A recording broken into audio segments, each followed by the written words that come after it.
முருகன் வழிபாடு நமது வாழ்க்கையில் மிகுந்த சந்தோஷத்தையும் நிம்மதியையும் தரும். அவரது அருளை பெற நாம் தொடர்ந்து முயற்சி செய்ய வேண்டும். முருகன் உங்கள் வாழ்வில் நிறைந்த மகிழ்ச்சியை தருவார் என்பதில் சந்தேகமில்லை. முருகன் வழிபாடு மனதிற்கு அமைதியை தரக்கூடியது. நீங்கள் எப்போது வேண்டுமானாலும் முருகனை வழிபடலாம். ஆனால் காலை வேளைகளில் வழிபடுவது மிகவும் சிறப்பு. வெறும் சடங்காக வழிபடாமல் பக்தியுடன் முருகனை வழிபடுவது முக்கியம். முருகனை மனதார நினைத்து தவம் செய்வதன் மூலம் அவர் மீது உள்ள பக்தி மேலும் அதிகரிக்கும்.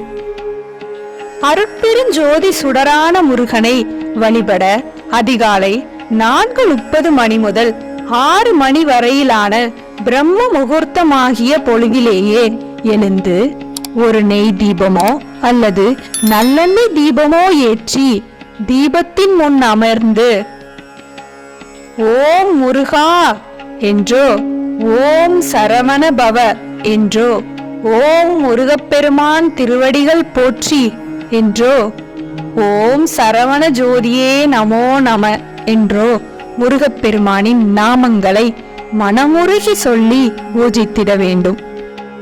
வாழ்வில் ஒரு முறையேனும் இப்படிப்பட்ட புனிதமான வழிபாடாகிய ஜோதி வழிபாட்டினை ஒருவன் செய்து வருவானே ஆனால் அவன் செய்த அந்த ஒருவேளை ஜோதி வழிபாட்டின் பலன் என்னவெனில், கடுமையான விரதமிருந்து 100 ஆண்டு தவம் செய்ததற்கு ஒப்பான தவ பயனை பெறுவார்கள் என்பது உண்மையாகும்.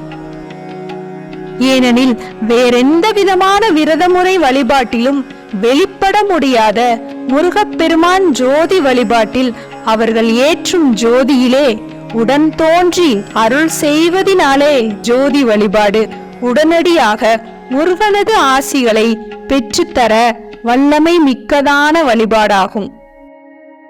முருகன் வழிபாடு நமது வாழ்க்கையில் மிகுந்த சந்தோஷத்தையும் நிம்மதியையும் தரும்.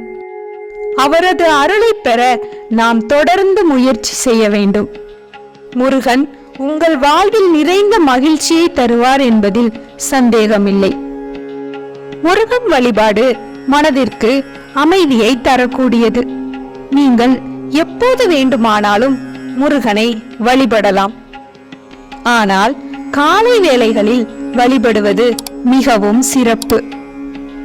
வெறும் சடங்காக வழிபடாமல் பக்தியுடன் முருகனை வழிபடுவது முக்கியம். நண்பர்களே, இந்த பதிவு உங்களுக்கு பிடித்திருந்தால் எங்கள் சேனலுக்கு சப்ஸ்கிரைப் செய்யவும், லைக் செய்யவும் மறக்காதீர்கள். நன்றி. அடுத்த காணொளியில் சந்திப்போம். முருகனின் அருளுடன் உங்கள் வாழ்க்கை சிறக்கட்டும்.